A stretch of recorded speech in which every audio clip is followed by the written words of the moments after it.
네, 시청자 여러분 안녕하십니까? 일요 포커스 진행의 신광합니다.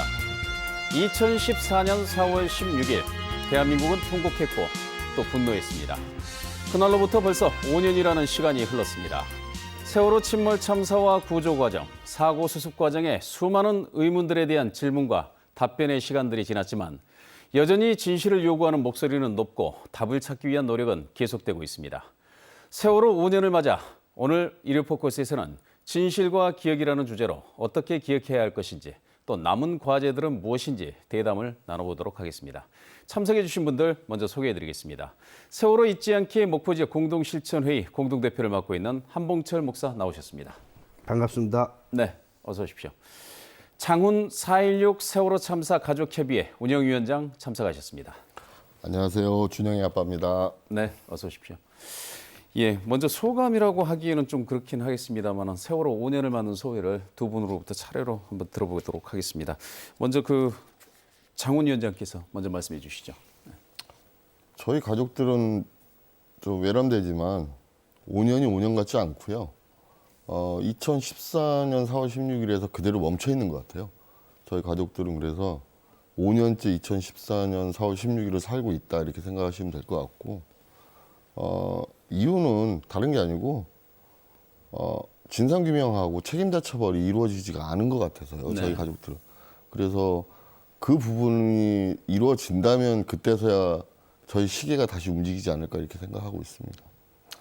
네, 알겠습니다. 진상조사와 책임자 처벌이 이루어지지 않은 상황에서 어떤 위로도 없었고 어떤 사과도 진솔해 보이지 않는다 이런 말씀을 그렇죠. 주셨는데요. 한봉철 목사님께서는 지금 그 세월호가 인양된 이후에 목포 신항이 끝이 됐고 그 이후에 이제 목포 지역에서 이제 공동 실천 연대들을 구성해서 지원 사업들을 이렇게 해오고 계시는데 세월호 5년을 맞는 소감 어떻게 지금 말씀하시겠습니까? 뭐 유족들하고도 마찬가지겠죠. 시간은 멈춰 있지만 그래도 3년이라고 하는 시간 동안 같이 있으면서 그래서 나름대로 세월호에 대한 많은 기대도 있었고 이제 특별위원회가 끝나고 이제 2기 사참위가 시작되면서 나름대로 그 신앙도 최소화 이제 찬의도 적어서 우리들의 기억 속에서 약속을 지켜나가는 새로운 계기를 만들어보자라고 다짐을 했었는데 놀랍게 사참위 이야기대로 DVR 조작, 바꿔치기 네. 이야기가 나오면서 저희들도 깜짝 놀랐습니다. 정말 치가 떨릴 정도로 분노할 수밖에 없었고 경악할 수 없었고 그러면서 지난 저희들 이제 어떻게 보면 최소화하겠다고 하는 생각들과 논의들 자체가 부끄러웠고 또다시 시작이라고 하는 생각으로 이번 5주기를 준비하고 있습니다. 네, 그 세월호 참사에서 우리가 지금 세월호 5주기를 맞아서 무엇을 기억해야 하는가 이 부분을 좀 토론을 해보도록 하겠습니다. 지금 그 세월호 참사 가족협의회에서는 지금 사고 원인 조사에 대한 재조사가 필요하다 이 필요성을 제기하고 계시죠. 네, 어떤 맞습니다. 이유 때문에 그렇습니까? 데이터상으로 그러니까 당시에 참사 당시에 그러니까 사고 났을 때 네. 그 정부 발표 데이터상으로 보면 불가능한 데이터들이 너무 많거든요. 불가능한 데이터들이. 네, 그건 배의 움직임으로는 도저히 그 흉내낼 수 없는 그런 데이터들이 너무 많아서 예. 이 데이터가 이상한 거냐 아니면 그 데이터는 맞는데 그럼 배가 이상한 거냐 예. 뭐 이런 저희가 이제 추측들도 있는 거고 제일 중요한 건 뭐냐면 저희 아이들은 그러니까 세월호 참사로 하늘의 별이 되신 분들은 절대 세월호 사고로 돌아가시지 않았거든요. 예. 사고 난 다음에 그 구조와 이 사후 대처에서 예. 다 돌아가신 거기 때문에 저희는 이 사고 원인과 이 구조를 그렇게까지 안 한 거와의 연관관계가 있지 않겠느냐 예. 이런 생각까지 하면서 저희가 지금 사고 원인을 다시 밝혀달라 이렇게 요청하고 있는 거죠. 최근에 그 관련해 가지고 그 DVR에 대한 이 의혹을 제기하셨어요. 네네. 예, DVR에 대한 의혹은 어떤 내용이십니까? 그건 2014년도부터 저희가 제기한 의혹인데요. 우선 DVR이 그 2014년에 이제 6월달에 그 2달 정도 바닷속에 있다가 올라왔는데 네. 당시에 너무 깨끗했어요. 그 DVR DVR 자체가 본체가. 본체가. 예. 그래서 의아해했죠. 근데 이걸 DVR을 포렌식을 했는데 네. 절대 그 생길 수 없는 그 데이터들이 나온 거죠. 예. 그러니까 너무 빨리 꺼진 거예요. 네. 그러니까 저희가 그 당시에 DVR을 빨리 회수해서 포렌식을 하자고 했을 때는 다른 이유가 있는 게 아니고 순수하게 그 당시에 그러니까 실종자들, 미수습자들이 좀 발견하기 쉽지 않아서 네. 당시에 저희가 15명 정도 됐어요, 미수습자들이. 예. 그래서 발견하기 너무 쉽지가 않아서 그러면 그 미수습자들이 맨 마지막에 있던 장소를 특정할 수 있지 않겠느냐. 예. 그 CCTV를 보면 해서 요청을 계속 했는데 차일피일 미루다가 이제 6월 22일 날 꺼낸 건데 그거마저도 저희가 포렌식을 해보니 너무 일찍 그 시간이 끊어져 버린 거죠. 녹화 시간이. 지난번 기자회견상에서는 3분 전에 꺼져 있는 네네. 것으로 그렇게 돼 있던데 3분 전에 이 참사가 발생한 바로 가장 중요한 시간대 영상물이 네. 기록이 없다라는 것이죠. 그렇죠. 네. 그렇다면 이런 부분들이 보면은 선원들의 증언이라든가 이런 부분들이 쭉 이어져 가지고 그 DVR을 가지고 말씀하신 대로 미수습자들의 위치 확인이 가능할 정도의 요구에 대해서는 답을 할 의무가 있었는데 그때 당시에 답은 어땠습니까? 그 당시에 답은 검경합수부나 해경 쪽의 답은 네. 그러니까 그 당시에는 저희가 배가 확실히 넘어간 시간을 특정할 수 없었잖아요. 예. 그 설명을 어떻게 했냐면 배가 넘어가서 코드가 뽑힌 거다. 이런 식으로 그 DVR에 코드가 뽑혀서 녹화가 되지 않은 거다. 이렇게 이야기를 해줬거든요. 그런데 나중에 이제 저희가 인양을 해서 그 자동차들의 블랙박스 영상으로 예. 사고의 정확한 시간을 측정할 수 있었어요. 예. 그랬더니 한 2분 40초에서 3분 차이가 나는 거죠. 2분 40초에서 3분 정도. 네. 예. 그러니까 지금 현재로 보면 8시 48분 40초에서 48초 사이에 배가 넘어간 거거든요. 예. 급격하게 기운 건데 이 DVR, 그러니까 CCTV는 8시 46분에 끝나는 거죠. 예. 그리고 또 한 가지 이게 많이 나오진 않았지만 저희가 계속 의혹을 제기하는 게 뭐냐면 CCTV의 주 기능이에요. CCTV는 그러니까 드나든 사람의 주 임무를 예. 확실하게 특정을 짓기 위해서 CCTV가 필요하거든요. 예. 근데 이제 그 화면이 안 나와요. 예. 그리고 두 번째가 뭐냐면 배에 있는 CCTV가 가장 중요한 건 이 방송에서 이런 말씀 드리기 좀 그렇지만 자살하시는 분들이 있어서 네. 그 해운사에서 그러니까 바다 쪽을 비치게 해놨거든요. 예. 근데 이제 바다 쪽을 나오는 채널들만 안 나오는 거죠. 그러면 이건 도대체 이 CCTV는 도대체 어떻게 된 CCTV이길래 예. 이렇게 안 나올 수 있느냐. 저희가 계속 의문점을 제기하는 거죠. 자, 그렇다면 저장 장치라고 하는 특성 때문에 이제 의문점이라고 하면 저장되어 있어야 할 부분들이 있는데 네. 이 부분이 이 방금 말씀한 것처럼 이 특정 부분은 꺼져 있고 특정 부분은 편집되어 있는 것 같은 의혹이라는 거죠. 네네. 누군가 손댄 가능성이 있다라고 그렇죠. 그런 주장을 하시는 네네. 건가요? 예. 그렇다면 이런 일이 왜 일어났다고 보십니까? 유가족들께서는? 두 가지 정도 생각할 수 있는데요. 네.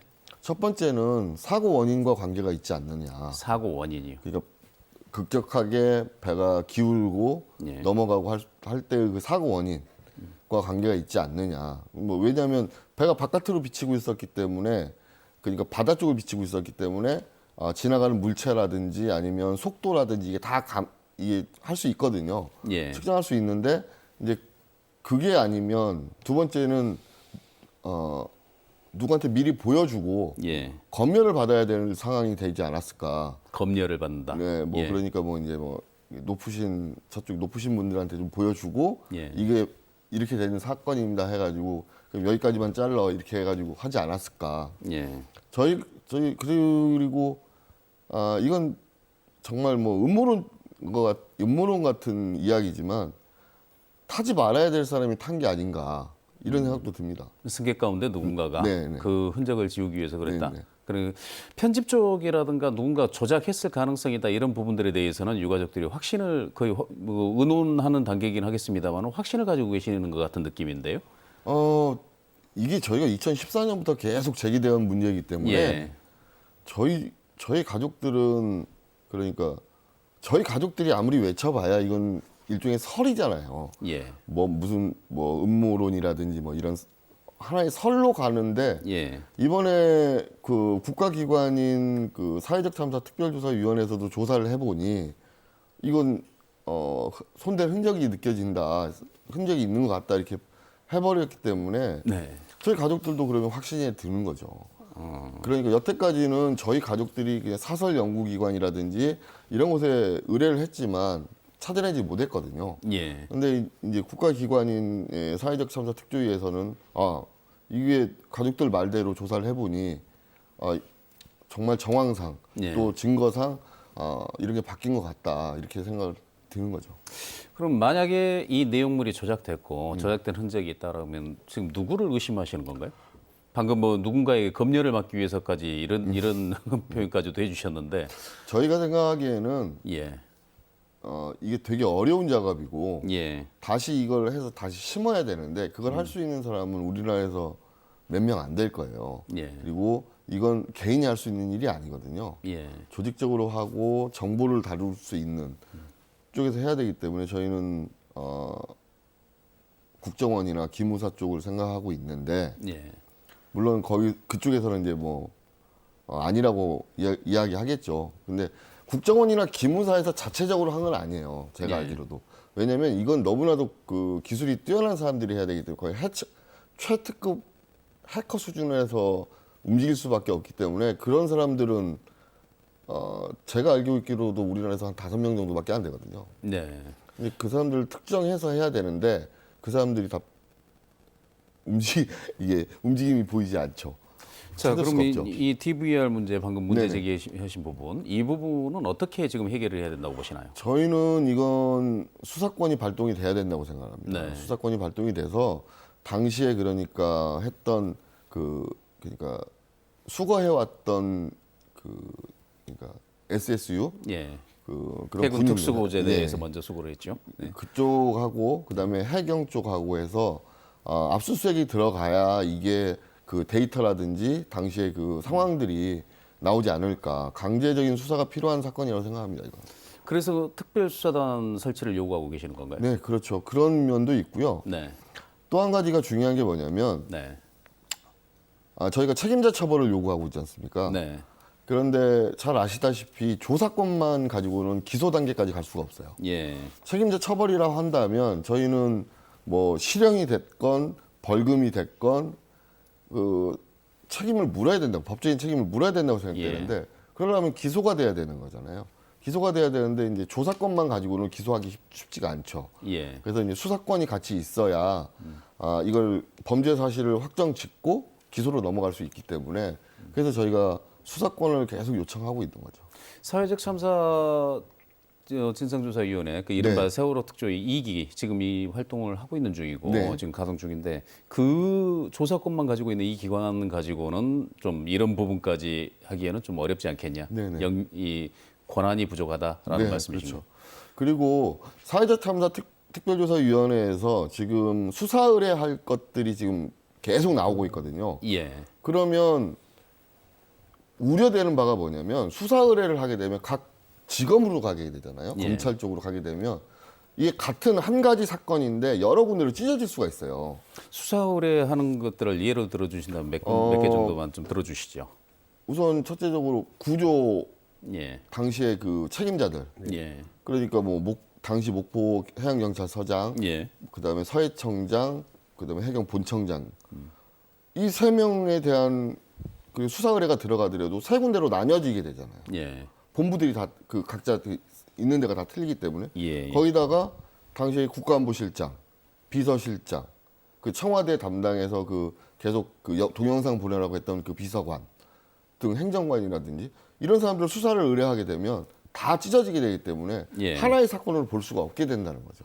그래서 저희는 이 사회적 참사 특조위에서 수사 의뢰하는 걸 받아줄 수 있는 역할을 하는 특별수사단을 원하는 거예요. 예. 그러니까 뭐 너무 크게 여러분들이 되게 너무 크게 생각하시더라고요. 지금 뭐 김학의 장자연 사건의 특수단처럼 예. 이게 큰 수사단을 원하는 게 아니고 여기서 수사 의뢰하는 것만 받아주기만 해도 저희는 충분하다고 생각하거든요. 그러면 그렇게 큰 조직과 네네. 뭐 더 큰 권한을 요구하는 사안은 아니다라는 예, 말씀. 저희는 그 실정법 상에 있는 네. 법 체계에 따르려고 지금 하고 있는 거죠. 그러니까 저희가 뭐 그 지금 사회적 참사 특조위원한테 수사권과 기소권을 달라는 게 아니고 지금 검찰에 있는 조직에서 네. 받아줄 때 일률적으로 좀 받아달라는 거예요. 통합할 수 통합으로. 있는 네. 예, 이런 권한을 가진 기구를 그렇죠. 원한다. 그걸 특별조사단이라고 예. 지금 명명하고 있다라는 그렇죠. 말씀이시죠.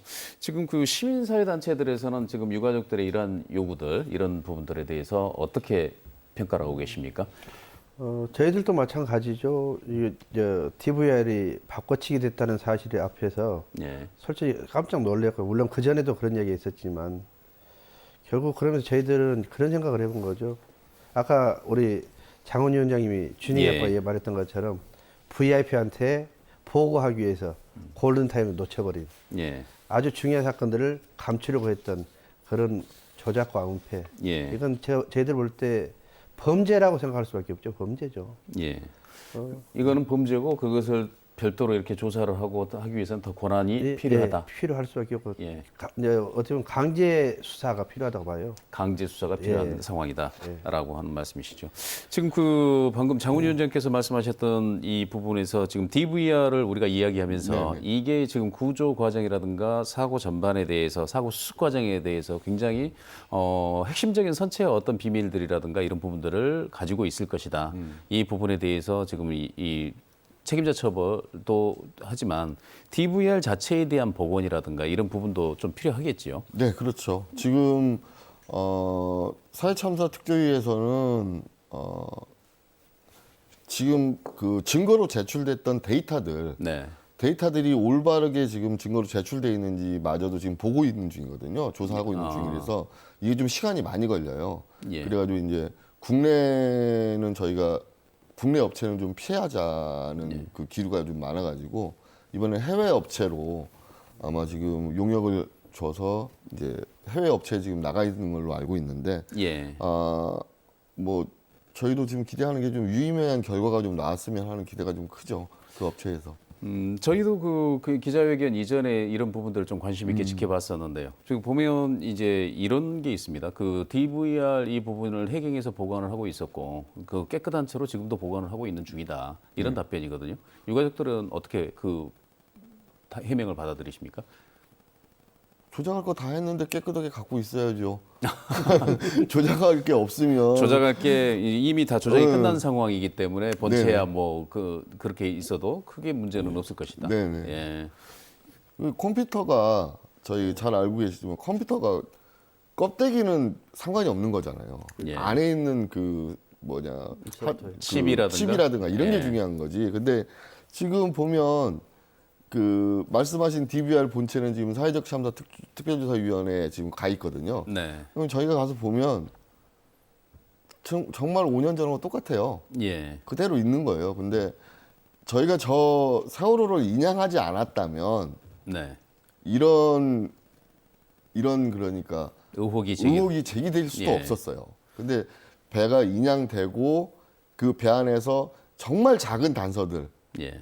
작은 그 증거들이 나와가지고 그 증거들을 꿰어 맞히다 보니까 그런 큰 DVR이 조작된 것 같다는 이런 큰 그 진실에 다가가게 되는 것 같아서 예. 저희는 저희가 그렇게 인양해달라고 인양을 거의 노래 부르듯 하고 다녔었잖아요. 네, 그렇습니다. 그게 저희가 틀리지 않았구나 이렇게 생각하고 또 국민들께서도 저 세월호를 인양할 때 돈이 그렇게 많이 드는데 왜 인양해 이런 여론도 있었거든요. 예. 하지만 실체적인 진실에 다가가기 위한 하나의 그 인양이 수단이었다. 그리고 우리 미수자분들을 또 찾기 위한 대단히 큰 그 의미 있는 수단이었기 때문에 저희는 인양을 아주 크게 지금 인양된 걸 크게 생각하고 있습니다. 네, 그 과정에서 그 DVR 같은 경우도 네네. 이렇게 묶여 있는 선이 뭐 네네. 잘려 있는 흔적이 있다든가 뭐 이런 부분들, 그렇죠. 예, 그런 부분들을 발견을 하셨다라는 것 네네네. 아니겠습니까?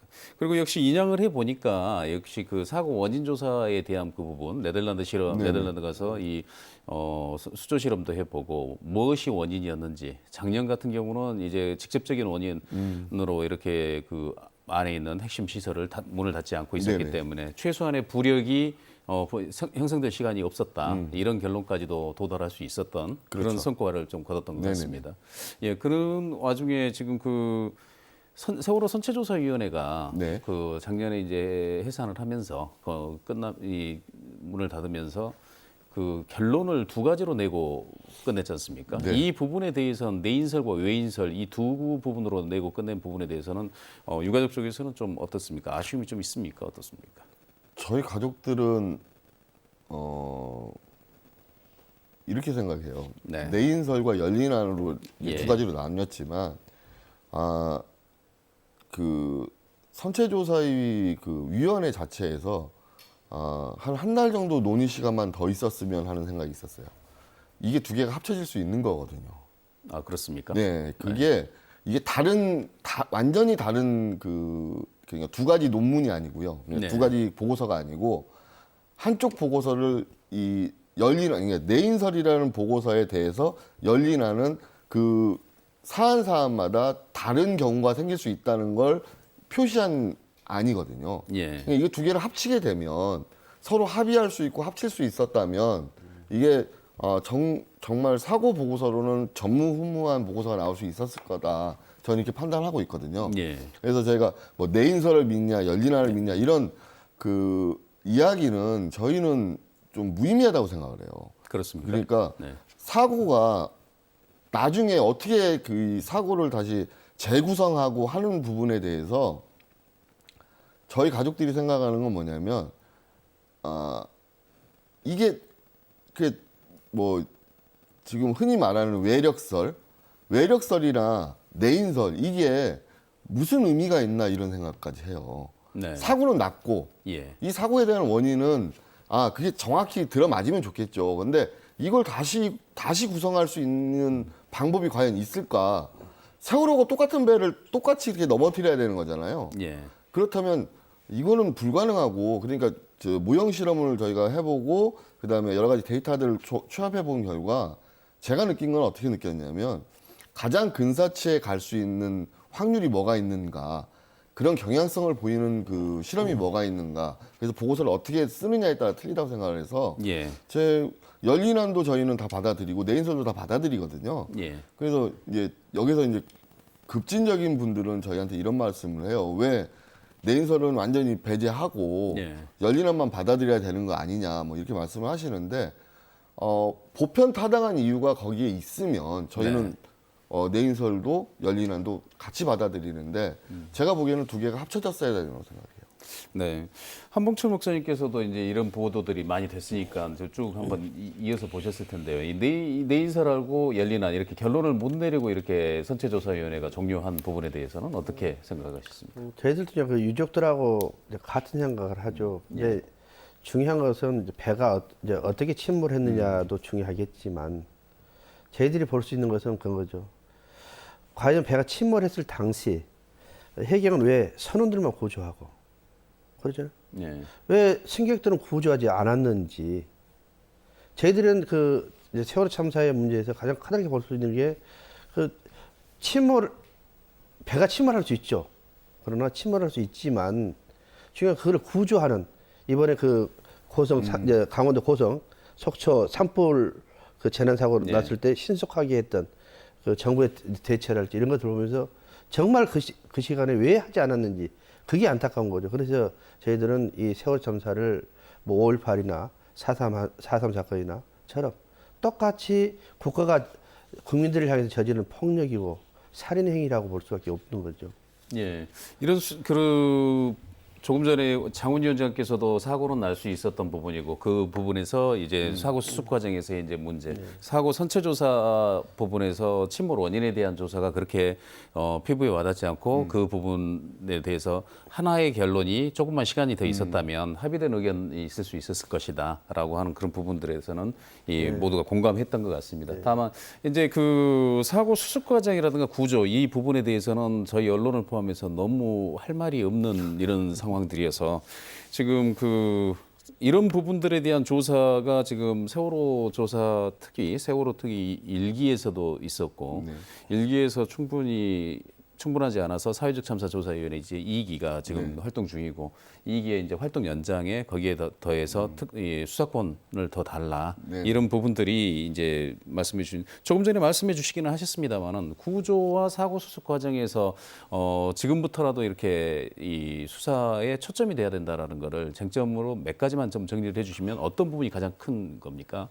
우선은 아까 저기 우리 목사님께서 말씀하셨지만 네, 왜 해경들이 선원들을 먼저 구했냐는 거예요. 예, 이건 제가 배를 타는 사람은 아니지만 예, 배를 타는 사람들이면 아주 그 조타실에 있는 사람들은 승객이 될 수 없거든요. 예, 근데 표적으로 거의 조타실에 배를 대고 예. 조타실에서부터 사람을 내리면서 나중에 거짓말까지 해요. 123 정장이 승객인 줄 알고 태웠다고.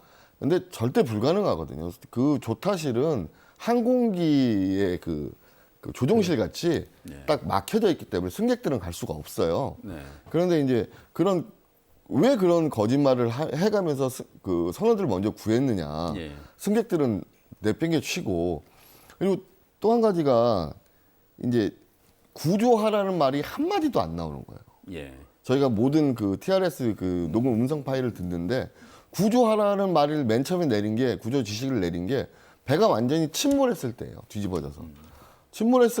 다 침몰하고 난 다음에 구조하라고 하면 어떻게 들어가냐고요. 근데 들어가기 전에 맨 처음에 그 아까도 고성산불 예를 드셨지만 예, 빠른 대처와 빠른 명령 체계가 얼마만큼 그 사람들을 진짜 재난으로부터 구해줄 수 있는지를 여실히 보여주는 거고요. 예, 이거에 대한 문제점들을 제대로 짚지 않으면 같은 해난선은 또 난다 이렇게 예. 저희는 생각하고 있고 그래서 저희는 이 구조군한 방금 이 구조 실패라고 정부는 이야기하지만 저희는 아예 구조하지 않았다고 얘기를 하거든요. 예, 그래서 그 부분에 대한 책임을 확실히 물어야 되겠다. 그걸 물으려면 그 사회적 참사 조사위에서 특별조사위원회에서 지금 그걸 조사를 하고 있고 예. 수사 의뢰가 지금 앞두고 있는데 그런 부분들에 대한 수사가 정확히 이루어져야 되고 예, 두 번째가 뭐냐면 참 어이없게도 그 당시에 저희는 이거 했습니다 저거 했습니다 해가지고 막 그 방송에 나와서 해경들이 했던 그 인터뷰들 예. 그리고 해경 고위직들과 그다음에 그 당시에 대통령 비서실이라든지 이런 장관들이라든지 했던 인터뷰들을 보면 예, 다 거짓말하고 있거든요. 그리고 공문서상으로도 다 거짓말을 해요. 예, 이게 자기는 이거 했다. 뭐 해경 500명, 뭐 저 잠수사가 500명이 있다. 이건 말도 안 되는 거거든요. 근데 이런 것에 대한 처벌이 하나도 이루어지지 않은 거죠. 예, 제가 말하는 처벌이란 책임이에요, 책임. 그러니까 사회 지도층이라는 분들이 갖고 있는 책임이 어느 정도까지인지를 그분들이 알아야 되는 거죠. 그래야 자기들이 권리도 주장할 수 있는 거고 책임감을 느껴야. 근데 지금 세월호 참사에서 보면 그런 분들이 갖고 있는 책임감이 하나도 없다는 거죠. 앞으로의 이런 해난 사고가 자주 발생하지는 않겠지만 앞으로도 날 건데 향후의 국가의 책임이라든가 안전에 대한 이 어떤 매뉴얼 그리고 그렇죠. 그 상황에 맞는 책임과 권한을 가진 사람들이 그 권한을 행사하지 않았을 때 물어야 될 책임들에 대해서 선행 사례 이 역사의 기록으로 남겨놓고 싶다 이런 말씀이신 거죠. 알겠습니다. 지금 그 지난 12일 이 신임 해양수사부 장관께서 목포에 내려와서 세월호 선체 보존에 대한 언급을 잠깐 하십니다. 지금 세월호 선체조사위원회가 이 세월호 선체 거치 장소를 목포와 안산 정도로 압축을 한 상태에서 해산을 했기 때문에 지금 그 세월호 선체를 어떻게 할 것이냐, 어디에다 두고 어떻게 활용을 할 것이냐, 안전 체험관 이런 형태로 활용을 할 것이냐를 봤을 때 지금 최소한 어느 지역으로 옮기든지 집안 다짐이라든가 이런 거를 감안을 하더라도 목포에는 최소 6년에서 10년 정도는 있어야 되겠다라는 언급을 하고 가셨거든요. 지금 그 유가족들 입장에서 보면은 세월호 선체 거치 이 부분 어떻게 지금 좀 정리가 됐으면 좋겠다고 생각하십니까? 그분이 참 저희한테는 조심스러운 부분이에요. 예. 왜냐하면 저희 유가족들이 세월호의 주인이 아니거든요. 네. 세월호의 주인은 정부예요. 예. 정부고 또 세월호의 주인은 국민들이거든요. 예. 그런데 저희 가족들이 저거 안산으로 가져가고 싶어 세월호 그런다고 안산으로 가져갈 수 있는 게 아니거든요. 예. 근데 이제 저희 가족들 원하는 건 뭐냐면 세월호가 제대로 보존되고 그래서 원형 보존이라고 해서 저 배를 그 사고 나기 이전에 그걸로 보관한다는 게 아니고 네. 지금 저 배 있는 그대로 보존을 하더라도 예. 원형 보존이 되면서 그 세월호를 바라보고 4월 16일 그리고 그 후의 과정들, 일련의 과정들을 예.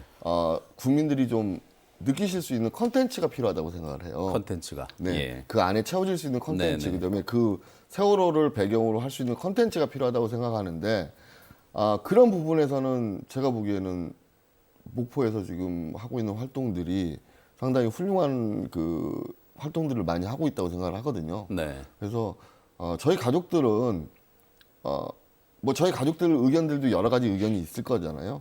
저희 가족들은 뭐 안산으로 가져오자 뭐 할 수 있는 뭐 이런 의견들도 있고 아니 목포에 놓자는 의견들도 있고 예. 아니면 진도 이야기도 하시는 분들도 계시고요. 네. 근데 그거는 제가 보기에는 지방자치단체의 몫이 아닌가 생각합니다. 지방자치단체가 예, 결정해야 될 문제다. 예, 지방자치단체에서 이 세월호를 어떻게 활용할 수 있을 것인지를 국민들께 발표를 하면 네. 예. 그러면 국민적인 합의가 이루어지고 그렇다면 그쪽 지방자치단체에서 그러면 세월호를 맡아가지고 할 수 있는 게 아닌가 예. 저는 그렇게 생각을 하거든요. 그래서 이번 5주기 맞이해서 목포에서 지금 뭐 음악제도 했고 예. 이런 것들을 보면 목포가 한 발 앞서가지 않나 이런 생각도 들고요. 예. 뭐 안산이라든지 지금 진도 같은 경우는 좀 한 발짝 뒤에서 쫓아가는 입장인지 아닌가 이런 생각도 들어요. 알겠습니다. 지금 목포 지역 공동 시민연대를 이끌고 계시는 우리 한봉철 목사께서는 지금 세월호 선체 거치 이 부분이 어느 방향으로 결정되든지 목포에는 당분간 좀 있어야 될 것 같은 이런 상황이 지금 조성이 되고 있는데요. 지금 그 시민단체들 이런 부분들에 대해서 논의를 좀 해보신 적이 있으시죠?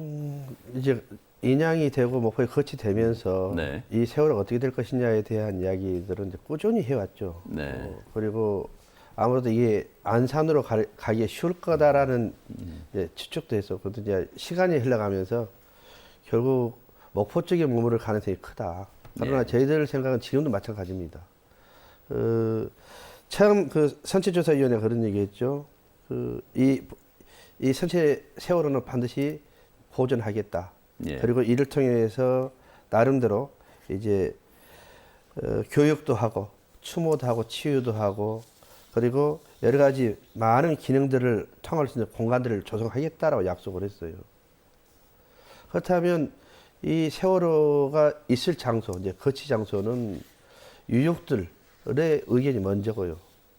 그 다음에 필요하다면 정부, 해수부나 정부는 이제 원하는 지자체하고 이야기를 해서 지자체 역시도 그 당신들이 속한 지자체의 시민들이나 국민들하고 합의를 이루어야 될 거예요. 예. 이게 잘 이루어진다면 제가 볼 때는 그걸 통해서 새로운 정말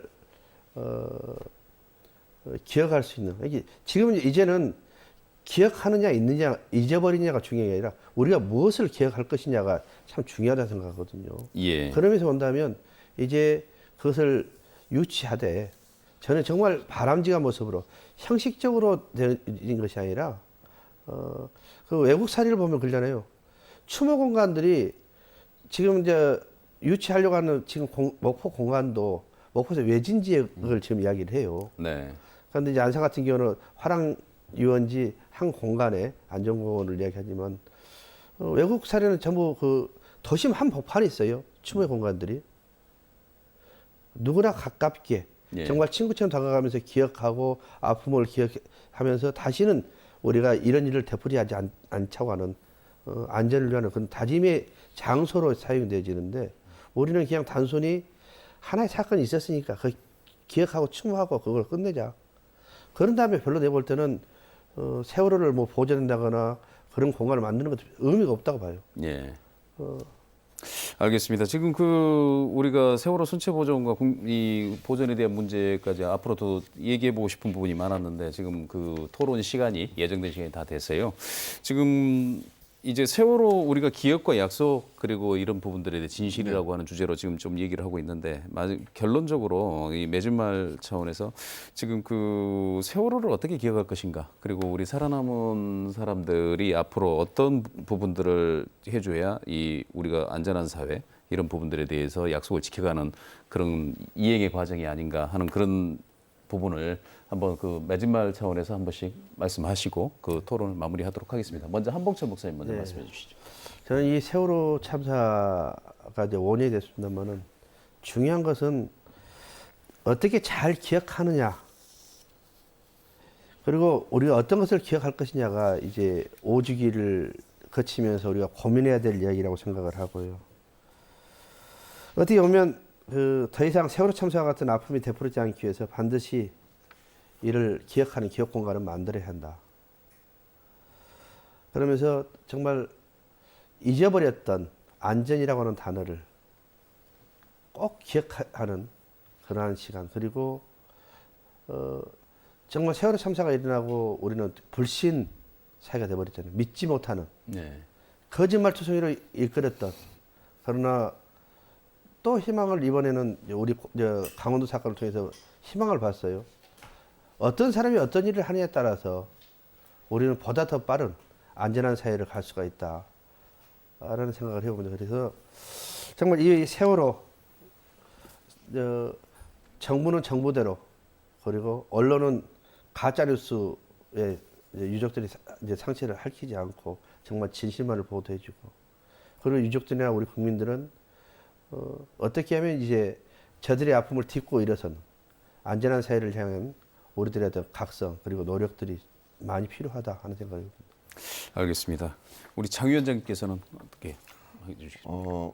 우선 저는 이 세월호 참사에 대해서 숫자로 기억되고 싶지는 않다. 숫자로 기억되고 싶지는 않으시다. 네, 왜냐하면 저희 416, 304 그다음에 5주기라고 해서 5 뭐 이렇게 하고 뭐 250 이런 숫자들로 나열되거든요.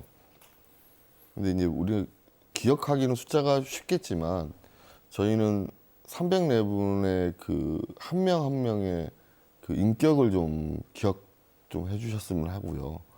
왜냐하면 저희 아이들 특히나 저희 아이들은 피워보지 못한 꽃이기 때문에 이 아이들을 그냥 숫자로 기억된다는 게 저희한테 가장 슬픈 일이에요. 그래서 좀 그런 부분을 좀 아이들 한 명 한 명을 좀 인격화해서 좀 할 수 있는 방법을 좀 모색하고 있고 또 여러분들이 아닐 경우고요.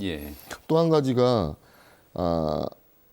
세월호 참사로 그 보통 그 재난을 당한 피해자들에 대해서 언론이나 정부가 어떻게 대해야 되는지를 꼭 기억했으면 좋겠어요.